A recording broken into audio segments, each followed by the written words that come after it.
Hello, everyone. This is Mrs. Jones, and I'm just going to do a recap of the events that occurred in our play, Midsummer Night's Dream, for the week of January 4th. We're going to use the Rice University version because that is the one that adheres most closely to the text that we're reading. And I'm going to be stopping it through out this section and pointing out key events and ideas that we need you to kind of hold in your thoughts. You can write these down, record them somewhere. Just make sure that you keep track of these because this is going to be a great time for you to be taking notes, and those notes you can utilize on the quizzes. All right, so let's go ahead and get the play started. Remember, we're starting this with Theseus and Hippolyta starting to speak, and they're talking about their upcoming wedding day.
All right, before our new characters enter, just kind of pay attention to the clothing that our characters are wearing. They're wearing robes, they're wearing something that appears to be a crown. This is the Duke of Athens, so he is royalty. The people that are coming into his court, because he's a very important person, are asking him to rule on a specific topic that they're coming in to discuss. This, of course, would be Aegeus, who is very upset about his daughter Hermia, who does not want to marry Demetrius, to whom she has been promised. And instead, she wants to marry Lysander because she is very in love with him. Aegeus, Hermia's father, is about to list his complaints against Lysander, and we're going to pay attention to those.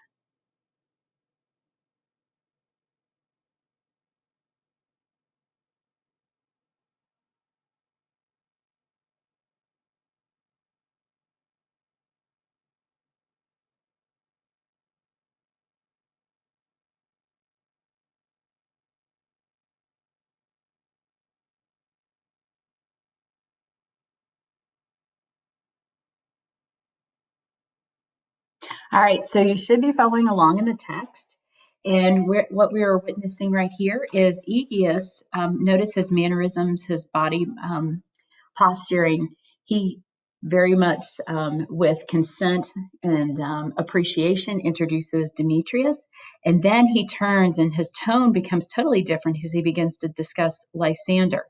And he's talking about him bewitching Hermia, making sure that Theseus thinks that Lysander has been somehow casting a spell over Hermia, saying that her affection for him could not be authentic.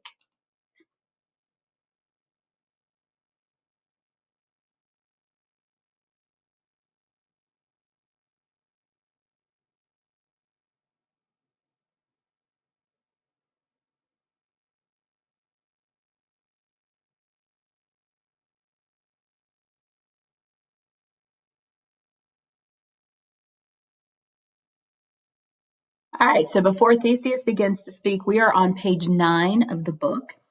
So, as we've discussed in class, we're also talking about Aegeus goes through and lists all of the ways that Lysander has tried to influence Hermia. And then Aegeus turns around and says, I want to be able to do by Athenian law what I should be able to do, either force her to marry or put her to her death. This is where they are asking Theseus to give guidance on the situation. And whatever Theseus decides is what happens.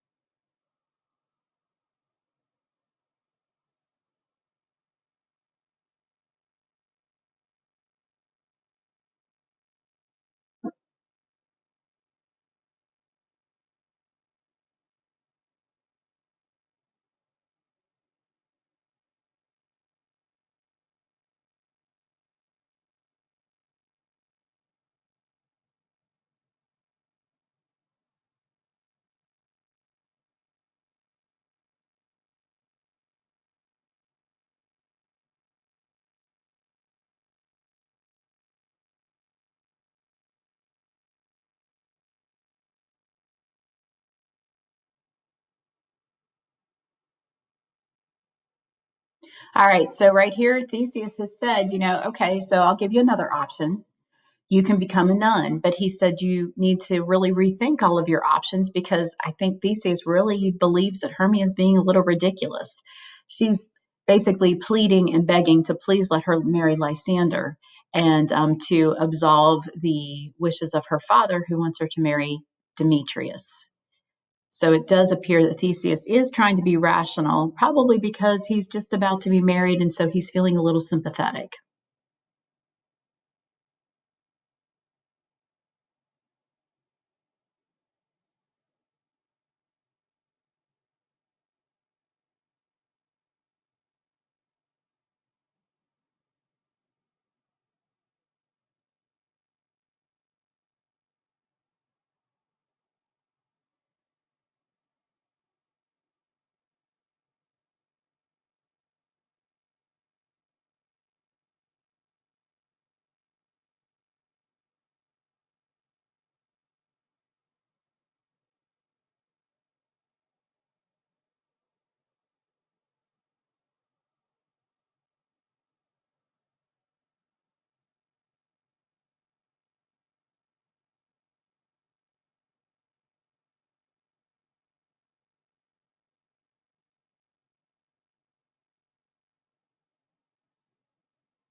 Okay, so we're looking at this, and turns out that Lysander spills the tea on Demetrius, and he is saying how he has not always been such a good person, and he's not as honorable as Aegeus may believe him to be.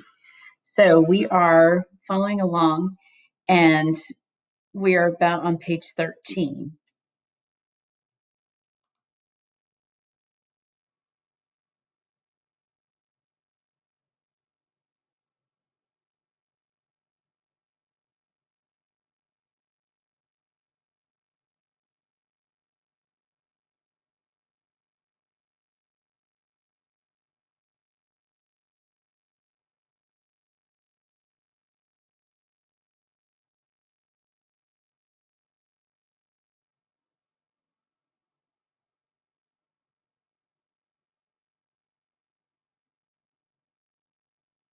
All right, so the scene where it's left to Lysander and Hermia, I want you to pay attention to their mood. I want you to pay attention to how they speak to each other.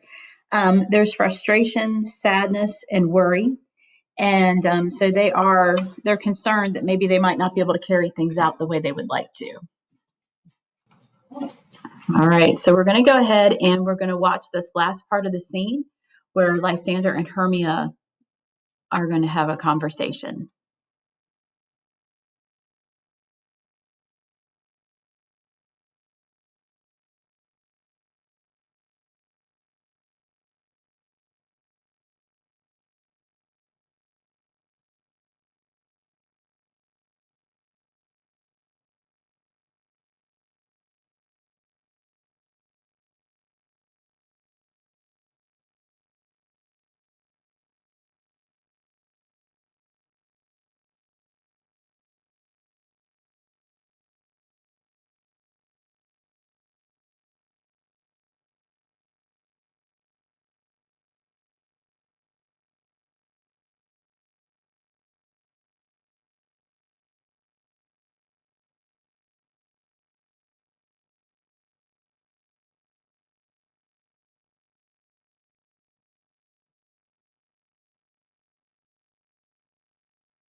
So we are on page 17, if you're following along in the text, which I highly recommend.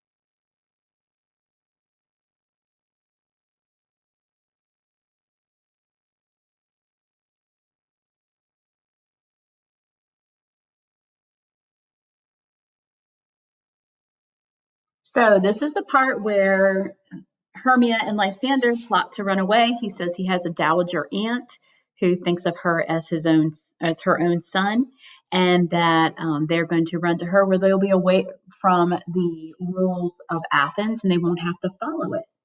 So next we're going to be meeting Helena, and Helena comes in and she's very inquisitive about what they're doing. And then at the very end, remember, she stands there and talks to the audience and kind of explains to them exactly what she's planning.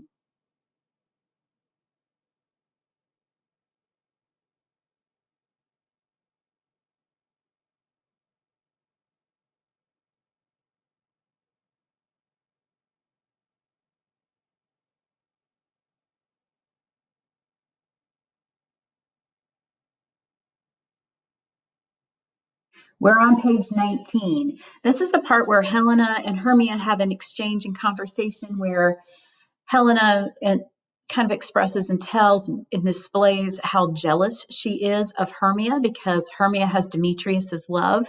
However, Hermia does not reciprocate it, and Helena is very upset about the situation. And also, Helena is having some issues with thinking that maybe she's not good enough for Demetrius to love her. And like I said, we're on page 19.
Okay, so this is the part where Hermia and Lysander have disclosed to Helena that they are planning to run away. And so we are going to be going in here. They're talking about they're in the on page 21 where she says, "And in the woods where often you and I upon faint primrose beds were wont to lie, emptying our bosoms of the counsels sweet." So she's saying, "There my Lysander and myself shall meet." That is where she is telling Helena that they are planning on meeting in the woods. So Helena is actually about to kind of talk to herself. She's doing a little bit of self-talk. So this is on page 23, and she's going to start talking about walks herself through. Do I tell Demetrius? And in the end, she ultimately decides to. So as soon as Lysander and Hermia exit, Helena is going to start with a very long speech, and that can be found in the text on page 23.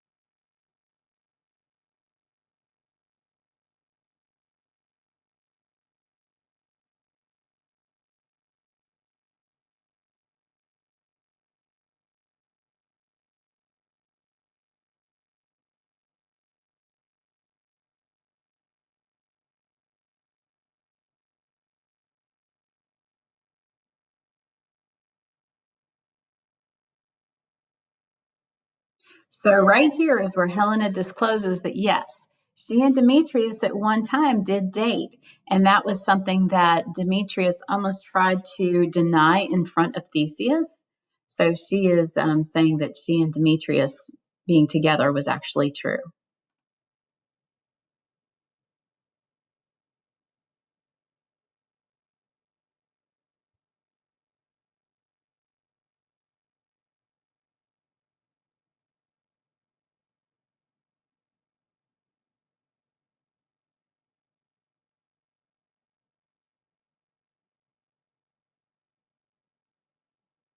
All right, so as she runs off screen, we need to be thinking about the new conflicts that have emerged. So we have Hermia and Lysander who've decided to run away or elope rather than face the consequences that have been doled out by Theseus. And Helena is sad and jealous that Demetrius loves Hermia instead of her. So Helena decides to run off and tell Demetrius she's planning to ruin Hermia and Lysander's secret plan by telling him about it. Right now, though, I don't think she's thinking about the consequences of those actions. So we have people trying to control each other. So I want you to be thinking about who's trying to control whom. You've got Aegeus trying to control Hermia, Theseus trying to control Hermia. Lysander and Hermia at this point are actually truly in love. So I don't really see that as a control issue. Helena is trying to control the outcome, and she wants the end for Demetrius to be in love with her. So that is all for this part, Act 1, Scene 1. And we will be watching more of these in a little bit. Thank you.